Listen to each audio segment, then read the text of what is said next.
చూస్తే డిజేబిలిటీని ఎబిలిటీ కింద మార్చుకొని ఆవిడ ఇచ్చిన లెక్చర్స్ కానీ అవన్నీ చూసి వాళ్ళ స్టూడెంట్స్ ఇక్కడ ఉంటే మీరు ఎక్కడ పోలీసులో పనిచేస్తారమ్మా? ఏంగా పనిచేస్తామా? ఇక్కడ ఏంగా పనిచేస్తున్నాం? పీసీగా ఉండి డ్యూటీకి వస్తే టీచర్ని గుర్తుపెట్టుకొని ఆవిడ గైడెన్స్ ఇచ్చి ఇక్కడ తీసుకొచ్చి కూర్చొని పెట్టి గౌరవాన్ని నిరూపించుకున్నది. అది మెరిట్కు ఉండే ప్రభావం. మనం చేసే పనుల వల్ల జీవితంలో గుర్తింపు ఉంటుంది. ఒక పక్కన మీ పేరు ఏమన్నా స్వాతి గారు, సుమిత్ర డాక్టర్ గారిని వారి స్టూడెంట్ కూడా, నీ పేరేంటమ్మా? గౌస్య. ఆ అమ్మాయిని కూడా మనస్ఫూర్తిగా అభినందిస్తున్న. చాలామంది ఏం చేస్తారంటే స్టూడెంట్గా ఉంటే పలకరించరు, కానీ ఈవిడ చేసిన కృషి గుర్తుపెట్టుకొని పోలీస్ కానిస్టేబుల్ ఉంటే అండగా వచ్చి కృతజ్ఞతాభావంతో పనిచేసిందంటే ఇద్దరిని కూడా అభినందిస్తున్నా. ఇది బాంధవ్యం. ఇలాంటి మంచి సాంప్రదాయాలకు నాంది పలకాల్సిన బాధ్యత మనందరి పైన ఉంది. అప్పుడే ఒక మంచి సమాజాన్ని, బాధ్యత కలిగిన సమాజాన్ని మనం నిర్మాణం చేసుకుంటాం. Thank you. Good afternoon, everyone. Respected Chief Minister, sir. The program conducted here, the first Amravati Summit of World Population Day, is wonderful, and we all are glad that this is being attended. I'm Dr. Pravalika Tirmanseti, gynecologist from Government Hospital, Vijayawada. I'm Dr. Pravalika Tirmanseti, gynecologist from Government Hospital, Vijayawada. As a young working woman, I have this question to ask the state government.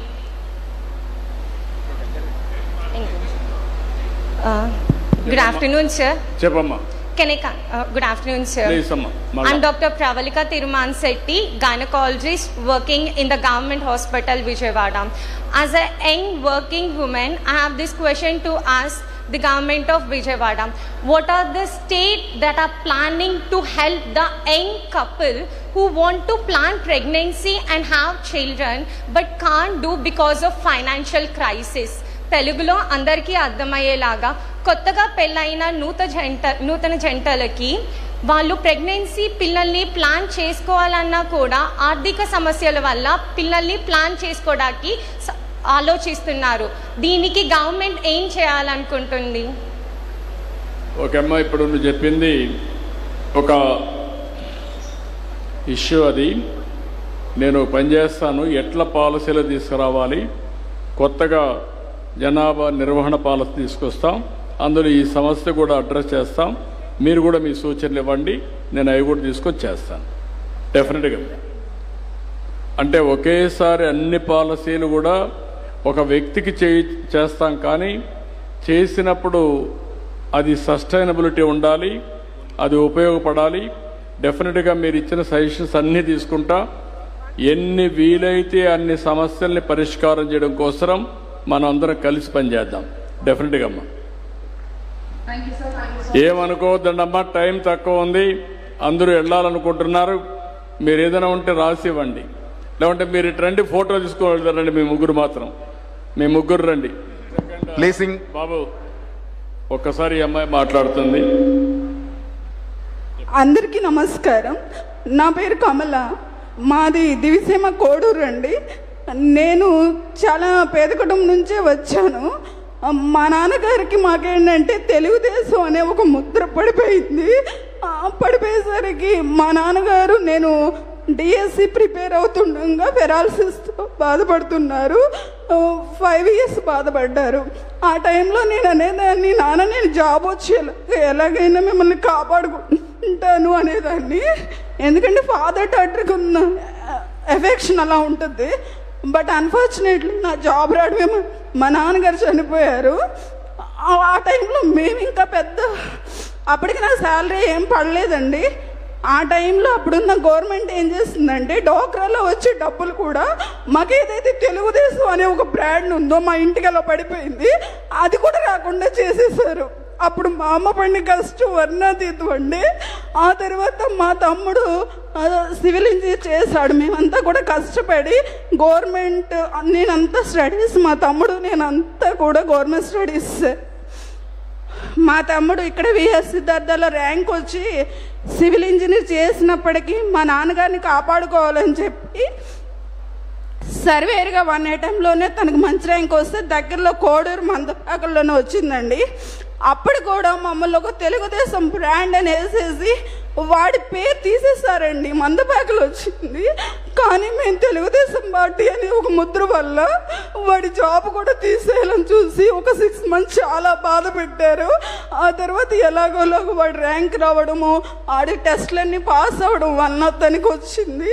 ఆ తర్వాత కూడా ఇలా మేము చాలా face చేసామండి. మా మీద ఒక ముద్ర అనమాట మా ఇంటికి, కోడూరు దివ్యసీమస్ అలా అనమాట. అలాగే నాకు 3 పిల్లలు, ప్రజెంట్ 8th month మా బేబీకి. నేను ఎందువల్ల ఇంత ఎమోషనల్ అవుతున్నానంటే, ఒక 3 ఆడపిల్లలు అనేసరికి సమాజంలో కానీ ఇంట్లో కానీ పనిచేసే చోట కానీ చాలా ఒక చులకన భావం, లేదంటే ఏదైనా జాలి ఏదో అనొచ్చు. నీకు ఎంతమంది పిల్లలమ్మా అనగానే 3 ఆడపిల్లలు అనేసరికి నా వైపు ఏదోలంగా చూడడం ఒక క్వశ్చన్ మార్క్. కానీ నా భర్త నేను మేమేం అనుకోవట్లేదు.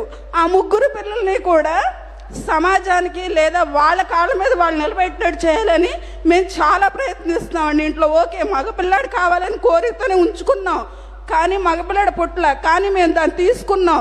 ఈ 3 ఆడపిల్లల్ని ఒక స్ట్రాంగ్గా మేము తయారు చేయాలని. కానీ మాకున్న సపోర్ట్స్ కానీ మాకున్న వనరులు కానీ మాకు సపోర్ట్ చేయకపోయినప్పటికీ మేము ధైర్యంతో ఉన్నామండి. సమాజం నుంచి ఎన్నిటువంటి వచ్చినా సరే మేము తట్టుకుంటున్నాము.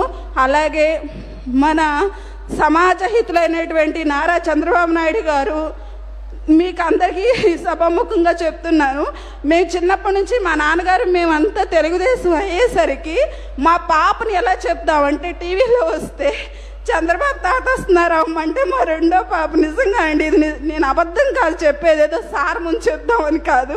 చంద్రతాత వచ్చారు అంటుందండి. నిజం సార్, ఇది నిజంగా నేను చెప్తున్నాను. ఆ విధంగా ఈరోజు నేను మాట్లాడడానికి కూడా అదే, ఇలా ఫ్యామిలీ మెంబర్గా మేము ట్రీట్ చేస్తామండి. అందువలన సార్తో నేను మాట్లాడాలి కాబట్టి వెయిట్ చేస్తున్నాను sir. Thank you so much sir. ఇప్పుడు ఈ అమ్మాయి విషయం చూశారు, సమాజంలో కొన్ని సవాళ్ళు వస్తూ ఉంటాయి.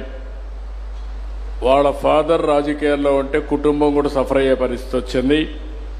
అలాంటి జరగడం చాలా దౌర్భాగ్యం, బాధాకరం. రెండో విషయం వారు చెప్పినప్పుడు 3 ఆడపిల్లలుంటే అందరిలో కూడా మగపిల్లలు లేరని చులకనగా చూడడం, దీన్ని ఏమనాలో నాకైతే అర్థం కావడం లేదు. ఇంకా సమాజంలో చాలా మార్పులు రావాలి. నేను ఆ అమ్మాయికి ఒకటే చెప్తున్నా, మీరు 3 ఆడపిల్లలు, మీరు అదృష్టవంతులు. మగపిల్లల కంటే ఆడపిల్లలే తల్లిదండ్రుల్ని బాగా చూసుకుంటారు, నాకు అనుమానం కూడా లేదు. ఈరోజు మగపిల్లల కంటే ఆడపిల్లలకే భవిష్యత్తు బ్రహ్మాండంగా ఉంటుంది, దాంట్లో కూడా అనుమానం లేదు. నువ్వు ఒక రోజున గర్వపడతావమ్మా. ఈరోజు నేను చెప్పిన విషయం గుర్తుపెట్టుకో. You will be very happy. Thank you. I wish all the best. Thank you. గట్టిగా చప్పట్లు కొట్టి అభినందించండి. మీలో కూడా మగవాళ్ళల్లో అందరిలో మార్పు రావాలి, ఆడవాళ్ళలో కూడా రావాలి. నేను ముందే చెప్పాను, ఆడవాళ్ళలో కూడా ఆడపిల్లలంటే చులకన, మగవాడైతే ఇంట్లో ఉంటాడు ఏదో చూసుకుంటారని ఆనందం. అది కరెక్ట్ కాదు. ఇప్పట్లో మగపిల్లలైనా ఆడపిల్లలైనా రెండూ సమానమే. ఒక మాటలో చెప్పాలంటే భవిష్యత్తులో ఆడపిల్ల ఇంటికి లక్ష్మీదేవి లాంటిది. ఆ విషయం మీరు గుర్తుపెట్టుకోవాల్సిందిగా కోరుకుంటున్నా. Thank you. మా స్కూల్ గురించి 2 నిమిషాలు సార్. ఓకే అండి, మేము విజయవాడ జేడీఈటీ స్కూల్ నుంచి వచ్చానండి. నేను రీసెంట్గా ట్రాన్స్ఫర్లు వెళ్ళాను. ఇది కూడా మన ప్రభుత్వం ద్వారా వచ్చింది. నేను రిక్వెస్ట్ ట్రాన్స్ఫర్ పిల్లలతో వెళ్ళానని పెట్టుకున్నప్పుడు ఏదైతే కౌన్సిలింగ్ ట్రాన్స్ఫర్లో నాకు ఇంటి దగ్గరగా రావడం జరిగిందండి. ఈ సభాముఖంగా మన ప్రభుత్వాన్ని నేను చేతులు వంచి నేను నమస్కారాలు ధన్యవాదాలు తెలియజేస్తున్నాను. ఇప్పుడు ప్రజెంట్ స్కూల్లో అయితే అండి ఎన్ఎంఎంఎస్ ద్వారా అక్కడ స్టాఫ్ నేను కొత్తగా 1 month అయింది. 18 పీపుల్స్ ఈ సంవత్సరం ఎన్ఎంఎంఎస్కి గవర్నమెంట్ ద్వారా వాళ్ళని మేము ఎంకరేజ్ చేస్తున్నారండి. అదేవిధంగా IIITకి 8 మెంబర్స్ని వాళ్ళు సెలెక్ట్ చేశారండి. 5, 8 అలాగే 70 అబోవ్ 500 పైగా వచ్చాయండి. అలాగే అక్కడ స్టాఫ్ అందరూ కూడా ఎలా అంటే ఒక సర్వీస్ లాగా చేయాలని ఒక థీమ్తో పనిచేస్తున్నారండి. మనం అందరం కూడా అలాగే చేసి మన ప్రభుత్వానికి సహకరించాలని మీ అందరి తరపున కోరుకుంటున్నాను సార్. ఇది golden opportunity for ever sir. Thank you so much. మొత్తం కాలేజీలో పనిచేసి అందరిని అభినందిస్తున్నా, బ్రహ్మాండంగా పనిచేస్తున్నారు. కంగ్రాచులేషన్స్.